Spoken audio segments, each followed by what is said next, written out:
بص يا باشا يا حبيبي يدخل عندنا الماسوره. بص لك على كده.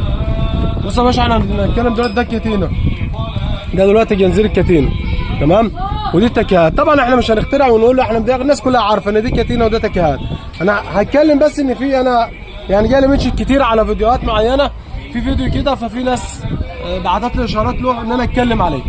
احنا اولا بنحترم اي راي اي صنايعي حتى لو هو غلط او صح، احنا نحترم راي الصناعيه اللي زمايلنا او اخواتنا احنا بنحترمه. بس في تعليق صغير انا بس يعني هتكلم فيه، هو ما يليقش بيك ولا باللي انت بتكلمه ولا بالصنايعي زميلك، ان انت تغلط فيه وهو يغلط فيك والكلام ده كله مش هتلاقيه مش حلو. انت بينك وبين واحد حاجه اتكلم معاه بينك وبينه، بس عيب لما تكون انت رئيس صنايعي محترم وكويس وتغلط في واحد صاحبك، لان انا يعني بخش كده بلاقي في حاجات صناعيه بتشتم في بعضها والكلام ده مش حلو خالص، هي بتسوء للسمعه الصناعيه كلها التانيين. يعني انت انا ما اتكلمتش او انا اتكلمت فتغلط في اخوك او تغلط في صاحبك، فماش حلو ان بتعوم مع الكل زي بتاع التوك توك بالظبط، او زي سواق التوك توك لما بيغلط في سواق زميله بتعوم مع السواقين كلها، هي كلها شكل واحد. فاحنا احترم صاحبك، صاحبك يحترمك، هي الصنعه كلها واحد. حتى لو صاحبك غلط انت برضو ممكن توجه له كلام بطريقه مباشره بس بتبقى شيكه حلوه شويه. نرجع لموضوعنا. تعالى دلوقتي انت بتقول احنا في ناس بتقول لي الكاتينا بتاكل زيت، عايز اغير كاتينا تاكل زيت. طيب انا هوضح لك حاجه بسيطه خالص، ده جنزير تمام، جنزير كاتينا مفرغ او خفيف او ايا كان، هو عدد الكلاب بتاعته مثلا او عدد كلب الجنزير ولو يكن 75 كلب او 75 مثلا حلقه، انا شلت دي وحطيت واحده ثانيه، ايه الفرق ان هي تخليها تاكل زيت؟ ما تاكلش زيت. ليه؟ هو جنزير بشيل وجنزير بركب.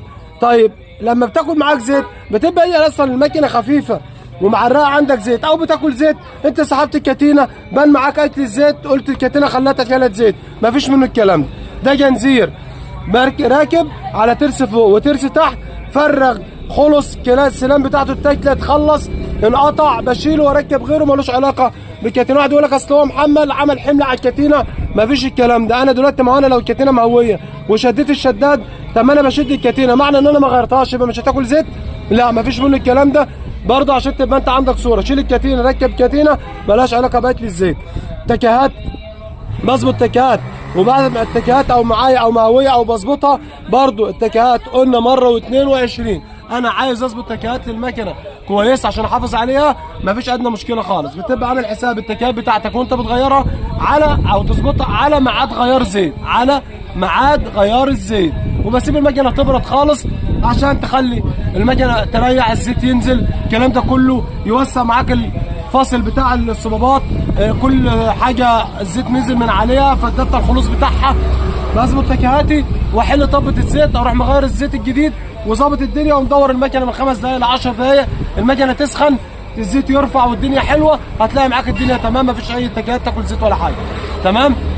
عشان بس المنشن اللي جالي على الفيديو انا قلت هتكلم عليه بطريقه حلوه، وده اول مره من يسرى ابو طبيخ يتكلم على صنايعي او حد معين. بس انا الوضع اللي على السوشيال ميديا اللي انا شايفه الصناعيه وبينها وبين بعضها مش عاجبني الوضع، عشان احنا كلنا شكل واحد وكلنا اخوات، وشوف يا فلان شوف يا علان مش حلوه لك قبل مش حلوه لزميلك.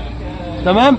احترم الصنايعي زميلك هو يحترمك، احنا نحترم بعض، هي كلها شكل واحد، وفي الاول وفي الاخر احنا بنكمل بعض. انت شايف عندك نقطه صح انا بعملها بكملها، انا عندي نقطه صح احنا بنكملها لبعض. يعني مش معنى ان انا بستفاد منك او انت بتستفاد مني يبقى احنا كده نعاير في بعض ومفيش منه الكلام ده. تمام؟ وتحيه لكل اخواتي الصناعيه وتحيه لكل اخواتي بتوع التكاتك. والسلام عليكم ورحمه الله وبركاته.